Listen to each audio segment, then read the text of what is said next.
Brian was a sales exec for one of our chemicals business units, and when I was managing that business unit. And Brian, in many times, would be the voice of the customer in the room. And because he was able to do that so effectively, of being able to come at it from their vantage point, he helped us come up with, I believe, better solutions for both Shell and the customer. The thing that always struck me about Brian is that he enjoyed so much what he was doing. Even in those early days, he focused on team building. So that was like building a relationship with his coworkers, so the people he worked with, as well as the people who supported him.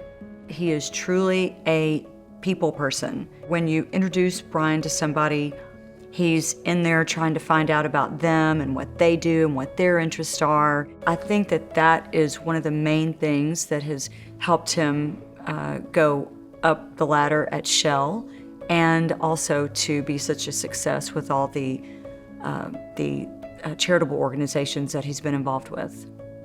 I got out of a stats class, which I was not a big fan of, and it was a pretty tough day. And I remember sitting down in the lobby, and I don't know why I sat there. I just couldn't go too much further. And Dean Gilmore walked out and walked by me, stopped, looked at me, glasses, smile, and said, "Hope you're having a good day," and changed everything. One of the things that I admire about Brian, and something that I've learned about him and from him, is that you can be going through something terrible and you have permission, and it's okay to still keep a smile on your face. Whatever matters most is that something outlives me, that there's something that I leave here that allows someone to benefit greater, to maybe struggle less.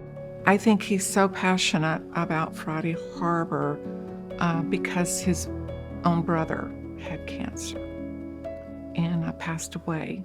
And before he passed away, he promised his brother that he would do something. He found that it was very difficult for his mom to travel to the medical center to help care for her son. So he thought about housing. That was the direction he was going to go. Friday Harbor, the name came from really two things. One is this group of friends that we had and still have today that got together every Friday for margaritas. And at that table, whether there's 2 of us or 20 of us, we'd gripe about our life, gripe about our work. And I said one day, we should, instead of griping and spending all this money on margaritas, why don't we, put a boot on the table and do something good for someone? And one person in that room raised their hand and said, "Well, Brian, why don't you do something about it?"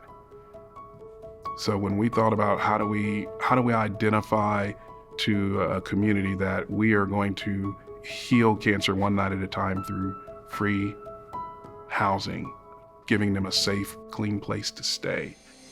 And that's how Friday Harbor got its name, Margarita Fridays and safekeeping for Harbor. I believe that the College of Business Administration Hall of Honor Award will absolutely benefit from having Brian as a recipient, because Brian is such a great spokesperson for whatever group it is that he's talking about.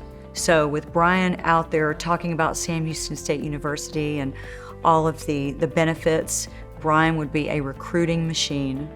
Years from now, if I have anything to say about it, I think the story that I would love for people to know and is that, here's a guy that came from being raised less than an hour away from Huntsville, starting with summers, but finishing high school in a house that had no indoor plumbing, had a grandmother who committed her life to giving the shirt off her back if it meant more to someone else, someone that was driven by developing and keeping and nurturing strong friendships, found his way to a campus that ended up giving him probably more.